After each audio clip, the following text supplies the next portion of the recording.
তুমি কি জানো আল্লাহ তোমার জন্য কাঁদছেন? একবার ভেবে দেখো, সৃষ্টিকর্তা তোমার জন্য আকাশের ফেরেশতাদের দিয়ে দোয়া করাচ্ছেন। তুমি যখন নামাজ পড়ো, সিজদায় মাথা রাখো, আল্লাহ তাআলা তোমার নাম উচ্চারণ করেন তার ফেরেশতাদের সামনে। তুমি যখন আল্লাহর জন্য কষ্ট সহ্য করো, কেউ দেখে না, কিন্তু আসমানে সেই দৃশ্য লিপিবদ্ধ হয়। তুমি যখন রাতের অন্ধকারে একা চোখের পানি ফেলো, কেউ শুনে না, কিন্তু আরশের মালিক শুনে নেন।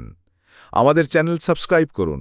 পেন আরও ইসলামিক মোটিভেশনাল ভিডিও পেতে আমাদের পাশে থাকুন। রাসূল সাল্লাল্লাহু আলাইহি ওয়াসাল্লাম বলেছেন, আল্লাহ তার বান্দার তওবা দেখে এত বেশি খুশি হন, যতটা খুশি হয় একজন হারানো মানুষ মরুভূমিতে নিজের উট ফিরে পেলে। তাহলে বলো তো, তুমি কি এমন আল্লাহকে ছেড়ে থাকতে পারো?